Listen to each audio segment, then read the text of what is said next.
नमस्कार। आपका अखबार के YouTube चैनल पर आपका स्वागत है। मैं हूं प्रदीप सिंह। किसान आंदोलन के नाम पर जिस भस्मासुर को खड़ा किया गया था, उसने बंगाल की एक बेटी की अस्मत और जिंदगी दोनों लूट ली। लेकिन अजीब सा सन्नाटा पसरा हुआ है। किसी के मुंह में जैसे जबान नहीं है या फिर सबको सांप सूंघ गया है। सारे आंदोलन के समर्थक देश विदेश से, अलग अलग जगहों से, अलग अलग क्षेत्रों के, किसी की आवाज़ नहीं आ रही। किसान नेताओं का आपको एक बयान नहीं दिखाई देगा। पंजाब के मुख्यमंत्री कैप्टन अमरिंदर सिंह, जिन्होंने इस आंदोलन को वरदान दिया था, कान में संजीवनी फूंक कर पंजाब से दिल्ली भेजा था, वो खामोश हैं। दिल्ली के मुख्यमंत्री जो पंजाब या इस आंदोलन से जुड़े हर मुद्दे पर सामने आकर बयान देने के लिए तत्पर रहते हैं, उद्यत रहते हैं, उनकी ज़बान बंद हो गई। जितने आंदोलन के समर्थक थे लेफ्ट लिबरल ब्रिगेड के, अंतर्राष्ट्रीय संस्थाओं के, सरकारों के, किसी की जबान से शब्द नहीं निकल रहा है कि उस बेटी को न्याय मिलना चाहिए। बंगाल की बेटी को के साथ जो अत्याचार हुआ है उसकी बात होनी चाहिए, या उसके पक्ष में एक बयान। जिन लोगों ने यह काम किया उनकी निंदा या उनके खिलाफ कार्रवाई की मांग, ये कुछ आपको सुनाई नहीं दे रहा। किसान आंदोलन किस दशा में है उस पर भी बात करेंगे, लेकिन पहले बंगाल की इस बेटी की बात। ये इस बात की शुरुआत या इस पूरे घटनाक्रम की शुरुआत होती है 1 अप्रैल से। 1 अप्रैल को टिकरी बॉर्डर पर जो किसानों का धरना चल रहा है, वहाँ से किसान सोशल आर्मी के नाम पर एक संगठन जिसका इसी दौरान गठन किया गया था, उसके अनूप जानौत, अनिल मलिक, अंकुर सांगवान, कविता आर्य, जगदीश बराड़, योगिता सिहाग, ये लोग पश्चिम बंगाल के लिए निकले भाजपा के खिलाफ चुनाव प्रचार करने के लिए। वहाँ 3 या 4 अप्रैल को इनकी मुलाकात बंगाल की उस बेटी से हुई जो इस तरह के आंदोलन की समर्थक थी। वो इनके साथ हो गई और साथ काम करने की इच्छा जाहिर की। इन लोगों के साथ चुनाव प्रचार में शामिल हुई और 11 अप्रैल को ट्रेन में इन लोगों के साथ चलकर 12 अप्रैल को दिल्ली पहुँच गई। 11 अप्रैल से 12 अप्रैल जो ट्रेन की यात्रा के दौरान ही उससे छेड़छाड़ की घटना हुई। उसने अपने पिता को यहाँ आने के बाद फ़ोन करके बताया कि उसके साथ ट्रेन में छेड़छाड़ की घटना हुई। फिर आप देखिए 14 अप्रैल को उसने ये बात अपने पिता को बताई। 16 अप्रैल को उसको ब्लीडिंग शुरू हो गई। 16 और 17 अप्रैल में से किसी एक दिन जो है इन जिन 6 लोगों का मैंने नाम लिया ऊपर, उनमें से एक महिला कार्यकर्ता ने या आंदोलनकारी ने उसकी वीडियो क्लिप बनाई उस लड़की की, जिसमें उसने अपनी पूरी दास्तान बयान की। ये बताया कि 11 से 16 अप्रैल के बीच लगातार उससे रोज़ सामूहिक बलात्कार हुआ और उन्हीं टेंटों में हुआ जहां आंदोलन चल रहा था, आंदोलनकारी रुके हुए थे। 18 अप्रैल को वो एक वकील से सलाह लेने जाती है कि उसे क्या करना चाहिए। 21 अप्रैल तक उसकी हालत बिगड़ने लगती है। 24 अप्रैल को दिल्ली के एक डॉक्टर अमित वत्स से संपर्क करती है और उनसे जो है वो सलाह लेती है चिकित्सक की कि क्या उसे दवा लेनी चाहिए, क्या इलाज करना चाहिए। इसी बातचीत से अब या तो डॉक्टर वत्स जानते थे या उनके यहाँ कोई जानता था, ये बात योगेंद्र यादव तक पहुँची और योगेंद्र यादव तक बात ये पहुँची। उसके बाद 25 अप्रैल को ये अनूप चनौत और अनूप मलिक उस लड़की को लेकर ट्रेन से कहीं जाने लगे। योगेंद्र यादव ने उनको फ़ोन किया तो बताया कि उसको लेकर उसके पिता के घर जो है जा रहे हैं हम उसको पहुंचाने के लिए। उन्होंने कहा कि तुम पूछा कहाँ हो, तो बताया कि आगरा के आगे निकल गए हैं। उन्होंने कहा लोकेशन भेजो। लोकेशन भेजी तो हाँसी की लोकेशन थी। उन्होंने कहा तुरंत लेकर लौट आओ, नहीं तो पुलिस एक्शन होगा। बस योगेंद्र यादव ने उसके बाद कुछ नहीं किया।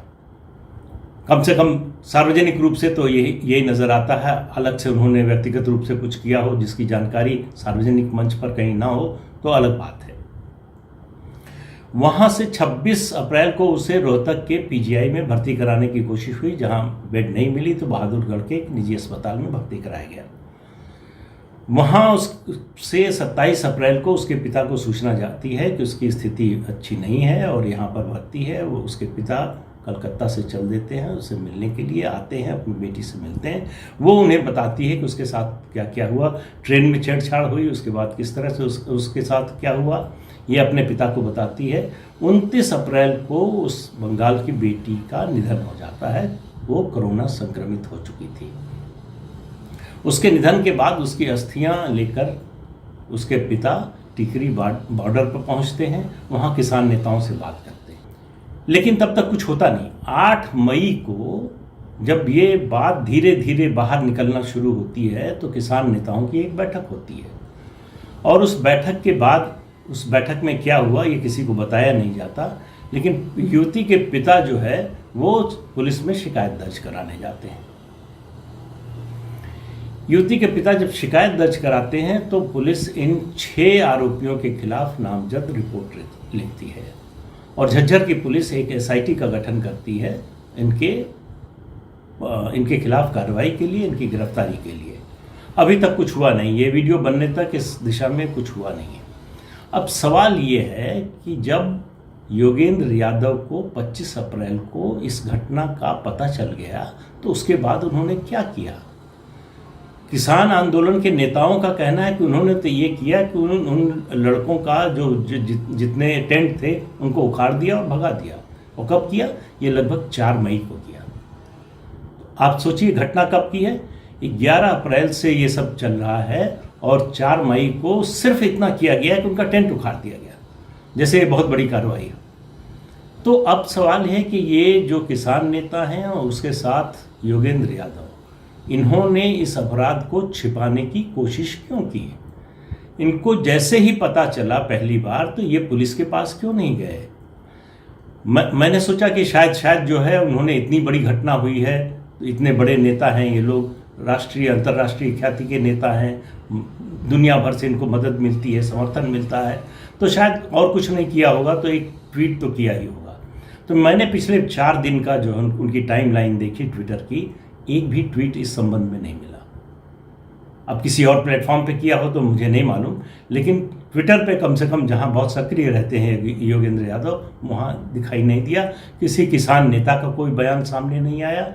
उसके पिता उसको न्याय दिलाने के लिए भटक रहे हैं, अभी तक कुछ हुआ नहीं है।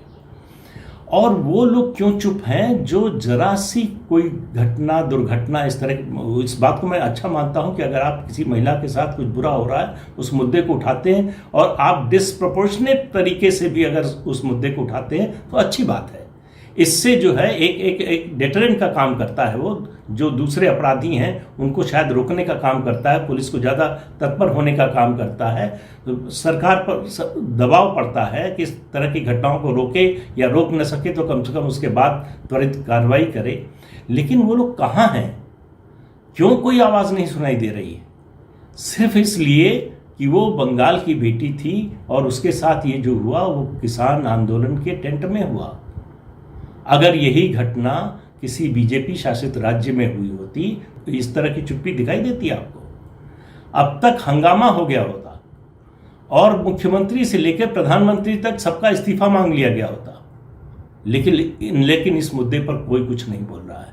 बंगाल की संस्कृति और बंगाल के लोगों, बंगाल की भाषा और तमाम चीज़ों की चिंता करने वाली मुख्यमंत्री ममता बनर्जी की ओर से भी कोई बयान नहीं आया है कि बंगाल की एक बेटी के साथ ऐसा हुआ है, मैं उसको न्याय दिलाने के लिए पूरी कोशिश करूंगी, अपनी ताकत लगाऊंगी। नहीं, ऐसा कुछ नहीं हुआ है।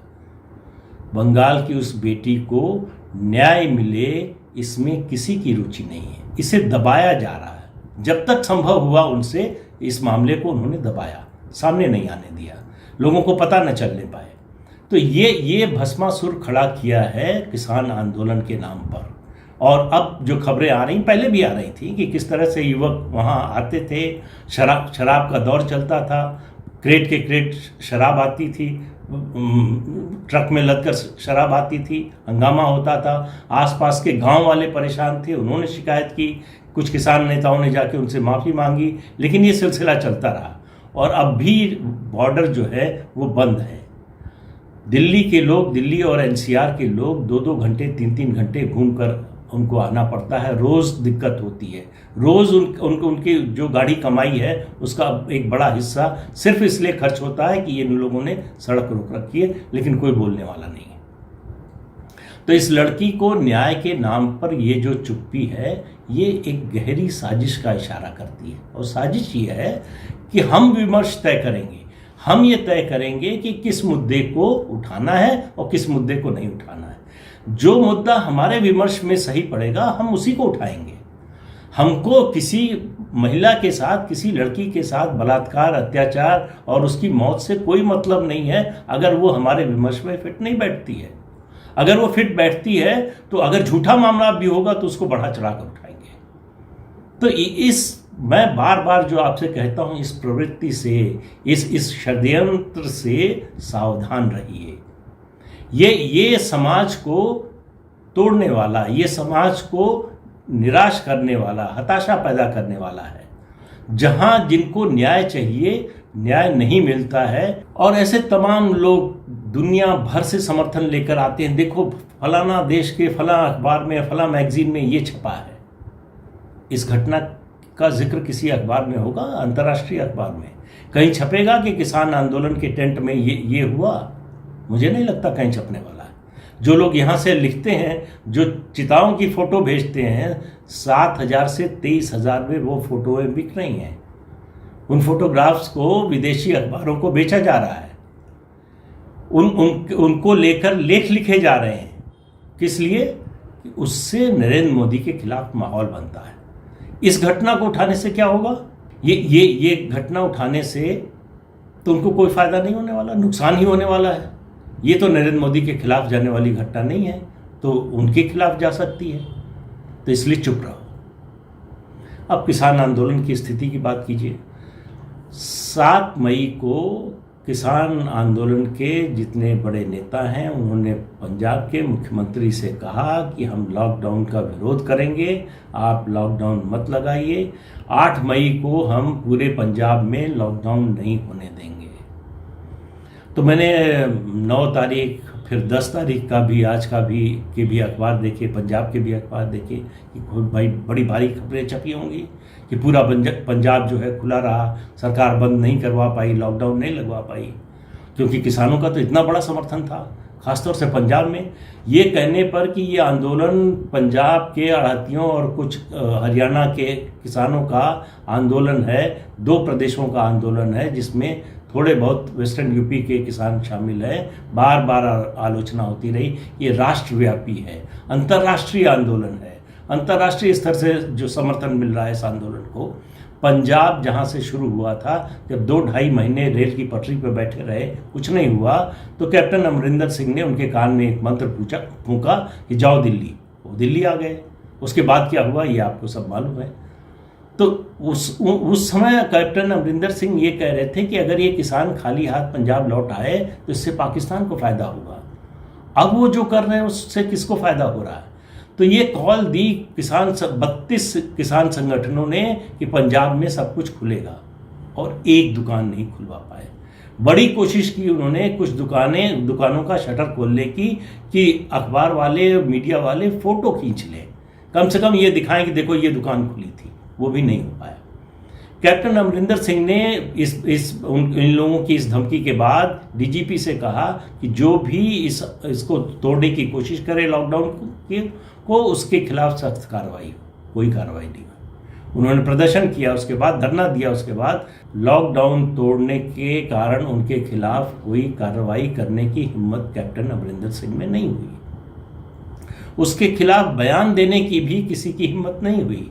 अकाली दल का आपने कोई बयान नहीं सुना होगा कि ये गलत हो रहा है। ये पूरा आंदोलन मोदी विरोधी एक विमर्श खड़ा करने का प्रयास था। उसमें ये सफल नहीं हो पाए। ये इनको लग रहा था कि बस किसान पहुंचे बॉर्डर पर, बैठे हुए हैं, अब इसके बाद तो जो है मोदी इन तीनों कानूनों को वापस ले लेंगे। ऐसा कुछ नहीं हुआ। एक बार भी देखिए, चुनाव से कोरोना फैलता है, सही बात है। कुंभ से कोरोना फैलता है, सही बात है। रोज़ा इफ्तार से कोरोना फैलता है, सही बात है। दूसरे और शादी ब्याह, दूसरे समारोहों से फैलता है, सही बात है। लेकिन किसान आंदोलन से नहीं फैलता।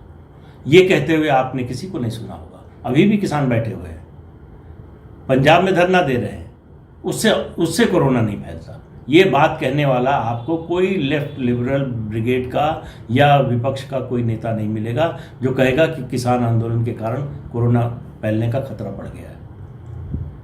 तो किस तरह का विमर्श खड़ा करना चाहते हैं, किस तरह का समाज बनाना चाहते हैं? इससे देश को क्या मिलने वाला है? देश का नुकसान होने के अलावा कोई फायदा नहीं होने वाला है। और इन लोगों को एक बात समझ लेनी चाहिए, जिन लोगों ने इस भस्मासुर को खड़ा किया था, कि भस्मासुर का क्या अंत हुआ था। उससे वरदान तो मिल गया था कि जिसके सर पे हाथ रखेगा भस्म हो जाएगा, लेकिन एक दिन वो खुद भस्म हुआ। उन लोगों को एक बात बहुत अच्छी तरह से समझ लेनी चाहिए कि ज्ञान और दान सुपात्र लोगों को दिया जाता है। जो लोग आंदोलन करने आए थे, कर रहे हैं, अभी भी करने की मंशा रखते हैं, वो सुपात्र नहीं हैं। उनको समर्थन की ज़रूरत नहीं है आपके।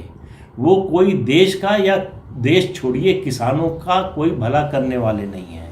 किसान खुश है, उसके खाते में उसकी फसल बेचने का पैसा सीधे आ रहा है। ये केंद्र सरकार ने व्यवस्था कर दी है इस बार से। पंजाब में भी और हरियाणा में भी किसान को कोई एतराज़ नहीं है। इसलिए ये किसान आंदोलन का समर्थन जो अभी तक पंजाब में इतना बड़ा दिख रहा था, वो भी धीरे धीरे ख़त्म हो रहा है। और बंद की कॉल देकर उन्होंने एक तरह से अपने को एक्सपोज ही कर लिया। किसान आंदोलन का ये जो भस्मासुर है, अभी कुछ और लोगों को भस्म करेगा या खुद भस्म होगा। इंतज़ार कीजिए, बहुत ज़्यादा समय नहीं है, यह आपको बहुत जल्दी पता चलेगा। आज के लिए इतना ही।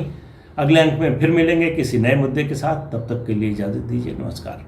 हाँ, जाते जाते इतना ज़रूर कह जाएंगे कि इस चैनल को देखिए, सब्सक्राइब कीजिए और शेयर कीजिए। नमस्कार।